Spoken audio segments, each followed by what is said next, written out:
Yo, what's good? It's your boy Pravi. I pray everyone watching today's episode, mind, body, and spirit is aligned and blessed by the Most High. Let's get one thing straight. Men don't hate rules. Men don't hate discipline. Men don't hate hierarchy. Men hate rigged systems. Let's get into it. The real issue. And what has always been and what seems like it always will be, if the system is fair. Men will endure almost anything.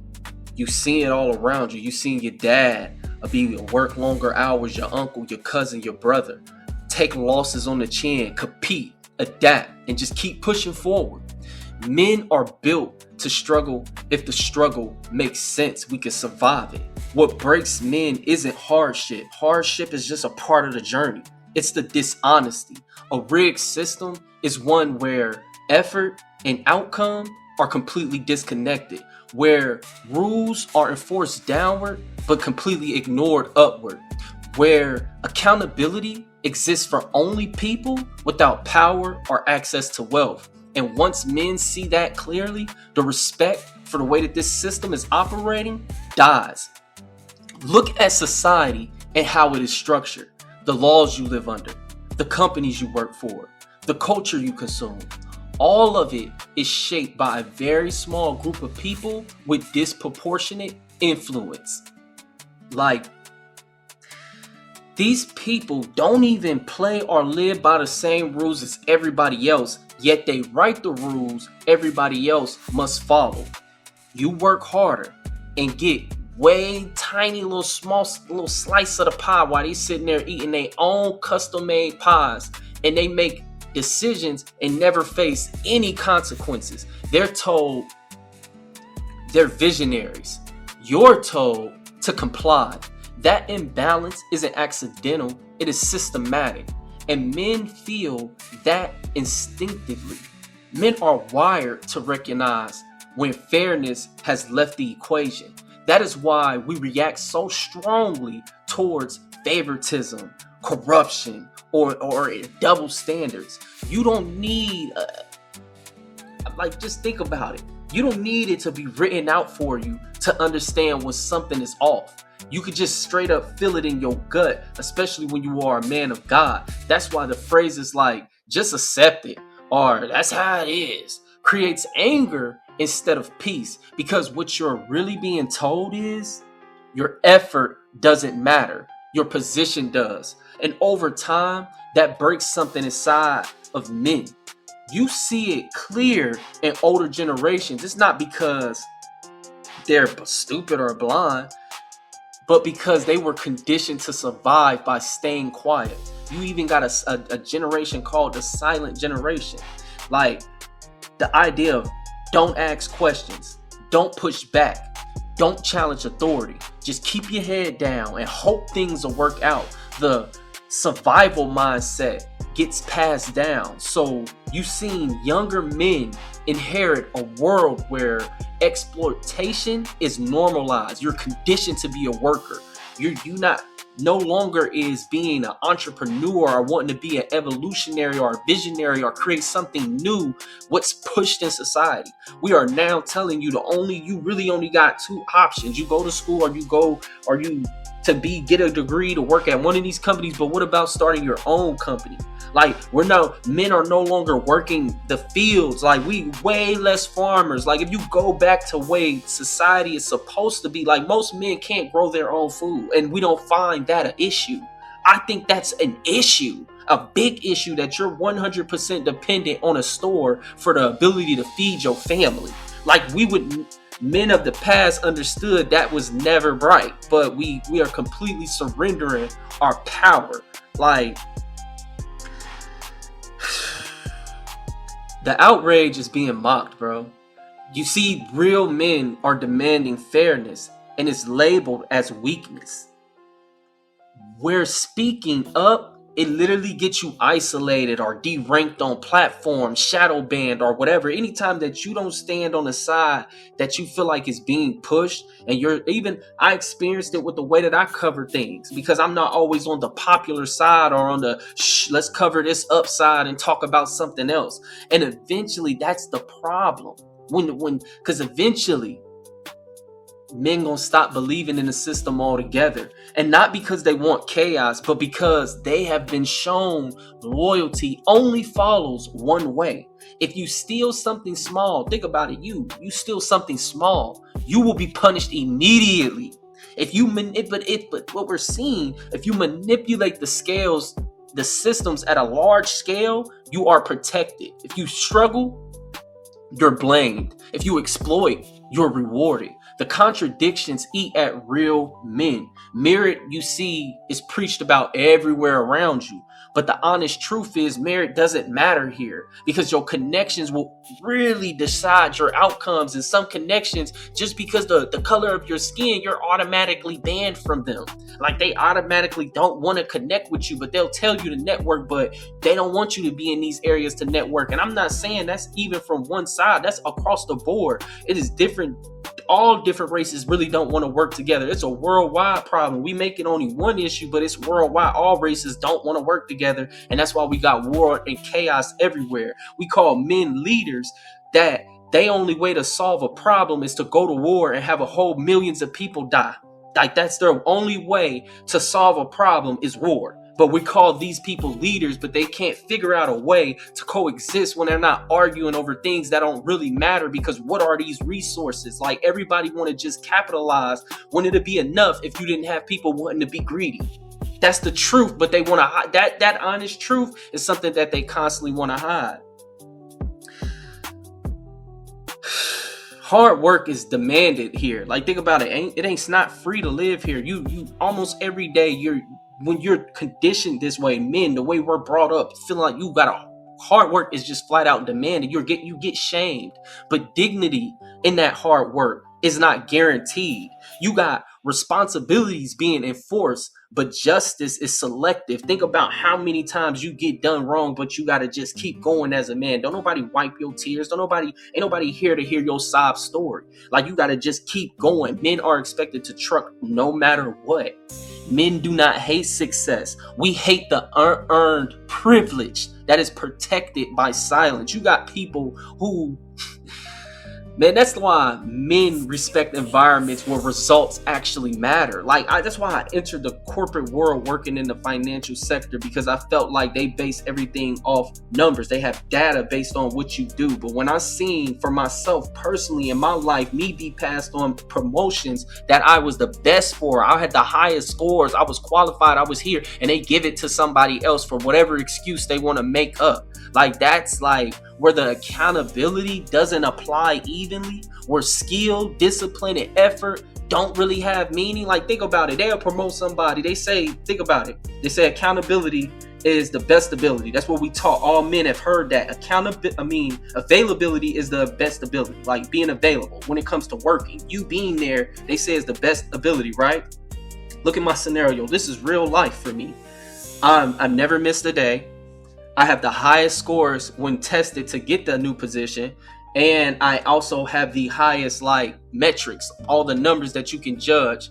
And they gave a position to somebody else who had multiple absences, did not have the best numbers. Matter of fact, a person that I had to clean up a lot of mistakes they made. That's what I'm trying to tell you. Like, a lot of stuff that they tell you, that they preach to society, does not really matter here.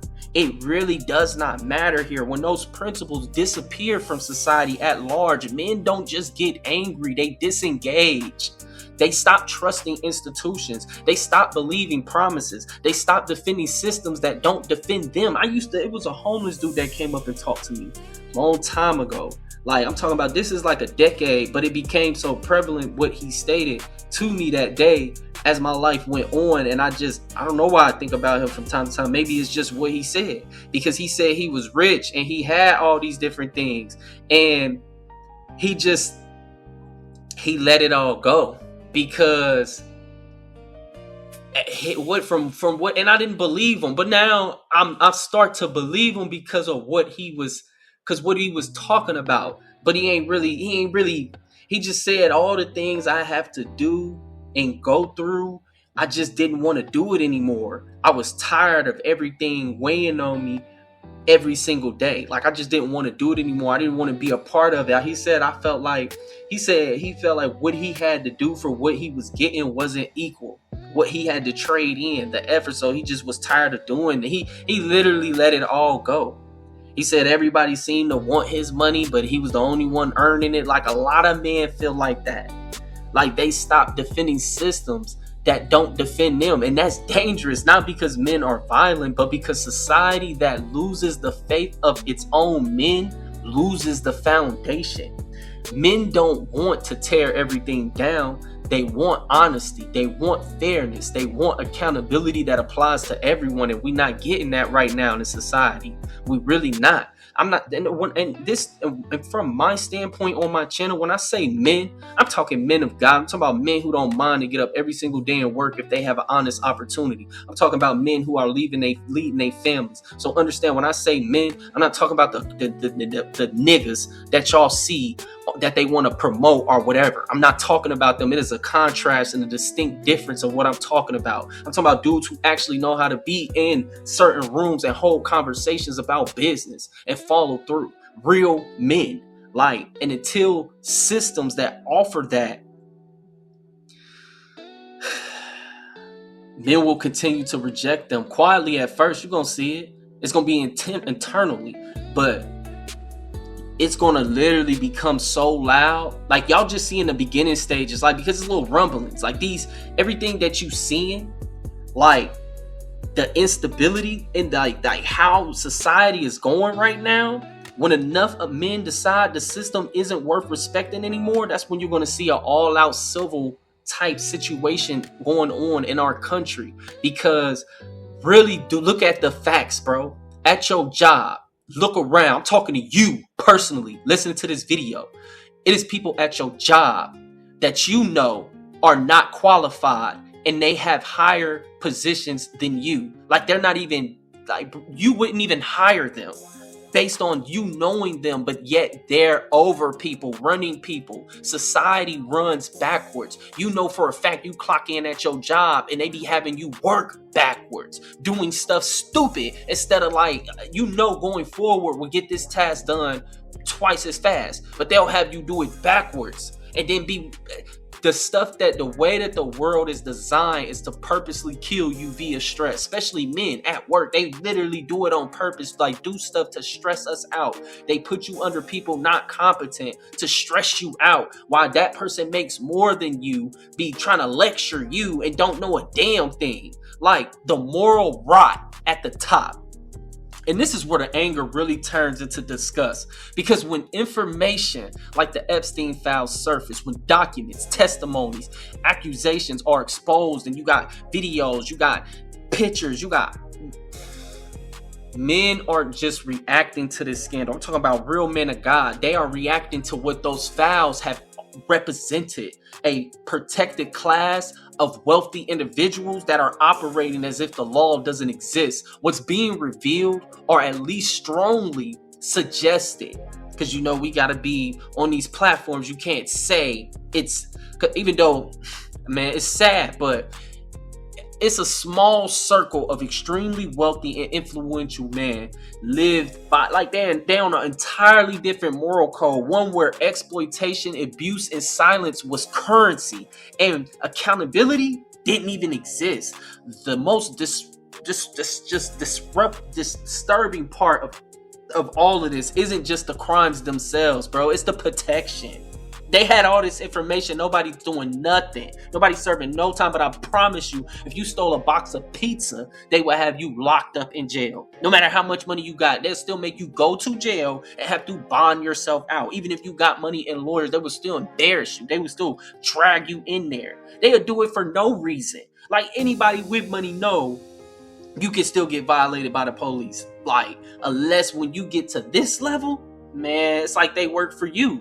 These weren't nobodies though. Like, the files that we're seeing and stuff, everybody that, like, These were billionaires, politicians, financiers, culture icons, people who shape laws, markets, and narratives. And despite the serious allegations involving harm to children, bro, young women, the weakest people who can't defend themselves, were abused because of the power that these wealthy people had, and that many of them faced no real consequences. That sends a message to every man that understands instantly: if you have enough wealth and influence and connections, morality is basically optional. If you don't, the rules are absolute though. Because if we do anything, you step anywhere out of the line, they can't wait to ruin your whole entire life.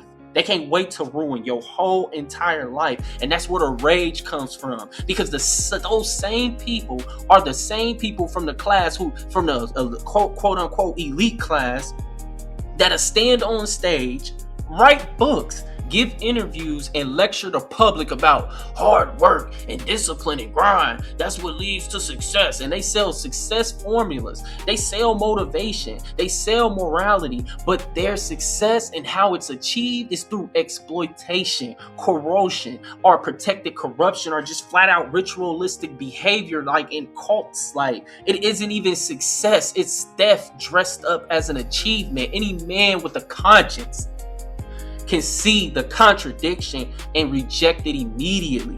Men of faith see it even more clearly because regardless of religion, it's regardless, there is a shared understanding among principled men: power without morality is evil. You don't get to preach virtue while living in the complete violation of it. You don't get to define success while destroying the innocent behind closed doors to rise up to higher peaks. Like, what world are we really living in, y'all? Society, the main messages that should be being preached right now is how we need to, this whole thing got to be rebuilt. It's not about just changing this or that or this, or the whole thing needs to be rebuilt.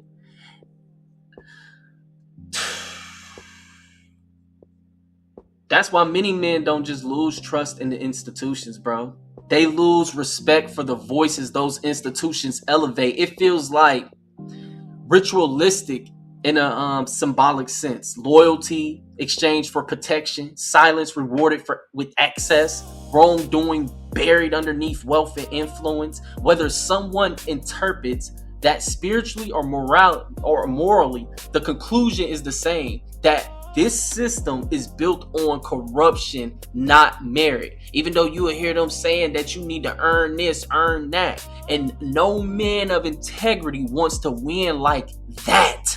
Like, if that's what it takes to really be part of the 1%, then listen, I ain't gonna be part of it. Men want to earn. Men want to build. Men want to succeed without betraying their own soul, their own spirit, their own family, their own, just bringing dishonor to their own name.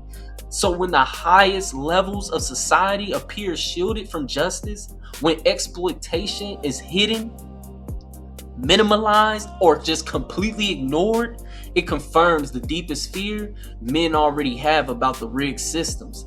That the game isn't just unfair, it's immoral. It's just completely demonic. And once men reach that conclusion, they don't aspire to join the system, they reject it. Especially real men of God. And it's it for today's video, MVP family. The MVP mindset goes beyond just gaming. With everything that's going on in the world, with my level of intelligence and my voice, I'll be wasting gifts from the Most High to not speak on matters that's affecting us all directly or indirectly. Whether you got a mom, a daughter, a kid, like you go to work every day at these companies that these people own, because they're billionaires. All of these places that you work for or pay your money and go buy your groceries or etc. or go pump or go fill your gas, they own those under various LLCs, because every single thing in this world is owned by a billionaires club. All of these little places that you shop at, every channel that you turn on, you're giving them money. Every time you go to work, you're working for them. Every time you pay taxes, that's what they're doing with your tax dollars. They're buying islands and doing all kind of weird shit. Like, so no, I won't only be covering 2K on this channel. This channel is for men who want to think, question systems, and see the bigger picture. If this type of content that you're looking for, make sure you subscribe. There's a lot more on the way. It's your boy, Pravi MVP, signing off. Stay focused, stay consistent, and blessings to the Most High. Peace.